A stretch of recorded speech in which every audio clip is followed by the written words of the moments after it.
Hi, welcome to my channel. I learned to speak English in 6 months. How? I will explain to you. Of course Turkish. Come with me.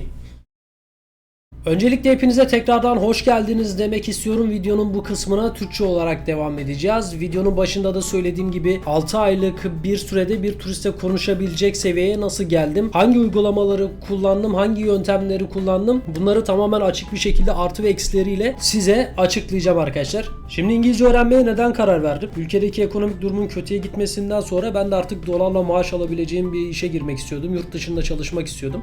Tabii bunun için İngilizce ihtiyacım vardı. Bu zamana kadar da hiç İngilizceye ihtiyacım olmamıştı. Bu en büyük motivasyonum. Bir İngilizce öğrenmek için gerçekten bir motivasyona ihtiyacınız var. Daha doğrusu herhangi bir işi düzgün yapabilmek için motivasyona ihtiyacınız var. Yani vazgeçmek istediğinizde tekrardan kendinize neden başladığınızı hatırlatıp devam etmeniz gerekiyor. Ben de yurt dışına çalışmak, dolarla maaş almak istiyordum. Yani iyi bir maaşım olsa istiyordum. Bu da beni motive etti ve her vazgeçtiğimde bunu düşünerek devam ettim. Bu motivasyon kısmı çok önemli ve ben sıfırdan, yani hello'dan İngilizceye başladım. Şimdi ise birkaç uygulamadan bahsedeceğim. İngilizce öğrenirken kullandığım uygulamalar. Bunların bir kısmı ücretliydi, bir kısmı ücretsizdi. Tabii sizin para vermenize gerek yok. Gerçekten hiç para harcamadan da İngilizce öğrenebilirsiniz. Bunu zaten finalde nasıl olduğunu da size göstereceğim. İlk uygulamam herkesin bildiği uygulama Duolingo'ydu arkadaşlar. İlk önce Duolingo'yu indirdim ve bu işe ilk adımımı attım. Duolingo, eğer İngilizce öğrenecekseniz kelime bilgisi açısından mükemmel bir şey. Yani kelime haznenizi inanılmaz bir şekilde geliştiriyor. İngilizce bilenlerin dahi bence Duolingo'yu kullanması gerekiyor. Mükemmel bir uygulama kelime bilgisi için. Listening için, yani dinleme için idare eder seviyede bir uygulama ve writing için de gerçekten çok önemli bir uygulama. Çünkü yaptığınız en ufak bir harf yanlışında bile sizi o dersten geçirtmiyor ve hata yaptığınızı size söylüyor. Size haliyle mükemmel bir yazım ve okuma becerisi geliştiriyorsunuz. Ben de sıfırdan hello'dan Duolingo'da başladım ve inanılmaz bir performans gösterdim. Yani en iyi performansım Duolingo'daydı. Çay içerken bile Duolingo oynuyordum. Birini beklerken hemen çıkarıyordum. Bir sorudur deyip Duolingo'da soru çözüyordum. Her ligde birinci oldum. Hatta en son ligde birinciliğimi yaklaşık 2 ay kadar korudum. Benim için artık bir oyun oynamaktan çıktı, bir rekabete dönüştü ve bu rekabet beni bayağı bir geliştirdi. Birçok kelime öğrendim. Hatta 1049 günlük bir seriye de ulaştım. İnanması güç ama İngilizcenin temellerini Duolingo ile attım. Kısa sürede İngilizce konuşan birilerini artık anlamaya başlamıştım. Kitapları Türkçe okur gibi okuyabiliyordum, anlayabiliyordum. Tabii ki bilmediğim kelimeler gelmediği sürece. Bu kısa sürede kendimi çok geliştirdim. Arkadaşlarım bu duruma çok şaşırdılar. Beni desteklediler. Bana çok yardımcı oldular. Merak ettiğim konuları onlara sordum. Cevapladılar. Hatta bazen benimle tüm gün İngilizce konuştular. Artık ben yazabiliyordum, anlayabiliyordum, okuyabiliyordum ama artık bir şey eksikti: konuşmak. Konuşamıyordum. Onun için de işte herkesin reklamlarını gördüğü, benim de artık reklamlarından nefret ettiğim o uygulamayı satın aldım arkadaşlar. Open English. Open English'in reklamları o zaman bu kadar berbat değildi arkadaşlar. Ben de forumlarda araştırma yapıyordum. Open English ve Cambly arasında gidip geliyordum. Ama tabii ki herkes gibi kafamda da bir soru işareti vardı. İşte bunu aldıktan sonra gerçekten başarabileceğim mi yoksa param boşa mı gidecek diye sürekli kendime soruyordum. En sonunda kendime inanmaya başladım. Dedim Duolingo'daki çalışkanlığımı burada da gösterirsem burada da İngilizceyi öğrenebileceğime, başarılı olacağıma inanıyordum. Open English alan bir arkadaşım vardı. Ona sordum nasıl dedim uygulama. İşten sonra gidiyorum yarım saat hocalarla birebir konuşuyorum. İyi oluyor, güzel oluyor dedi. Ben de dedim bunu ben de başarabilirim herhalde dedim ve Open English'i satın aldım arkadaşlar. Şimdi size Open English'in artı ve eksilerinden bahsedeceğim. Size satın alırken buna göre satın alabilirsiniz. Bu bir reklam veya kötüleme değil. Tamamen kendi deneyimlerim. Size Open English'ten bahsedeceğim şimdi. Öncelikle Open English'in seviye sisteminden bahsedeyim. İlk Open English'i aldığınızda bir seviye tespit sınavına giriyorsunuz. Bu seviye tespit sınavında tabii ki seviyeniz belirleniyor. Size ona göre konular geliyor. Bunun dışına girdiğiniz testlerden, makalelerden vesaire çalışma alanınızdan mil puan topluyorsunuz. Bu da sizi diğerleriyle rekabet haline sokuyor. Seviye atlamak için de bazı görevleri mutlaka özellikle bitirmeniz gerekiyor. Nedir bu özellikle yapmanız gereken görevler? Öncelikle grup ve birebir derslere minimum 12 kere girmeniz gerekiyor. Bunun dışında 15 ünite bitirmeniz gerekiyor. Bu 15 ünitenin testlerini vesaire çözüyorsunuz. 15 üniteyi kesinlikle bitirmeniz gerekiyor.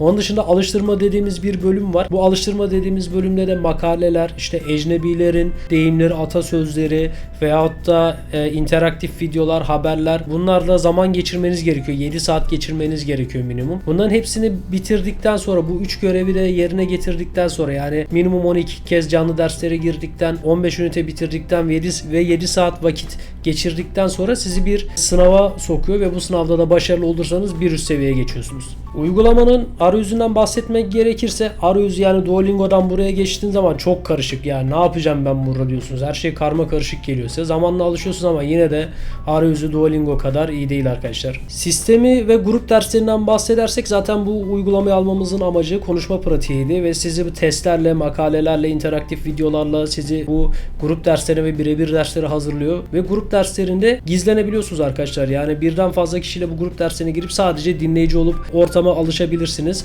Sonrasında ufak ufak cevaplar verebilirsiniz. Bu grup dersleri bir hocanın kontrolünde sanal kitap üzerinden ilerliyor. Burada iki konu üzerinden işler ilerliyor. Gerçek hayat ve iş hayatı ile alakalı.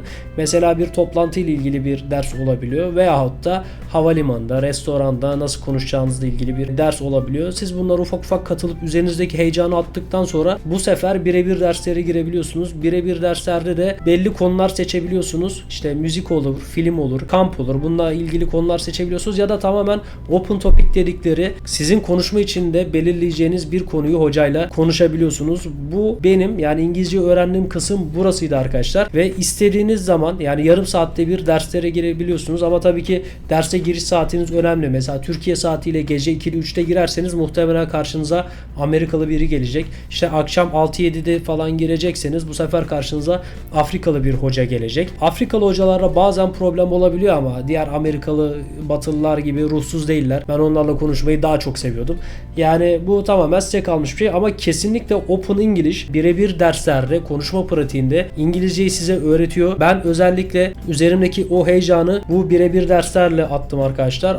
Artık özgüvenliydim ve konuşabiliyordum arkadaşlar. Yani İngilizce konuşmamın en önemli kısmı Open English diyebilirim. Ne kadar reklamlarını beğenmesem de İngilizceyi de Open English kullanarak öğrenebilirsiniz. Cambly hakkında bir fikrim yok. Henüz test etmedim. Ama tabii ki eğer para vermek istemiyorsanız, daha bunun ücretsizi yok mu? Benim böyle konuşma pratiği yapabileceğim ücretsiz bir uygulama yok mu diyorsanız var. Videonun başında da bundan bahsediyordum. Ben o zaman bunu bilmiyordum. Open English satın aldım. Kötü mü oldu? Hayır. Kesinlikle bana çok faydalı oldu. Öğrendim. Ama bir daha satın alır mıyım? Almam. Çünkü bir uygulama daha var. Bunun kullanımı biraz daha zor. Ama kesinlikle bununla da öğreniyorsunuz arkadaşlar. O uygulamanın adı da Tandem.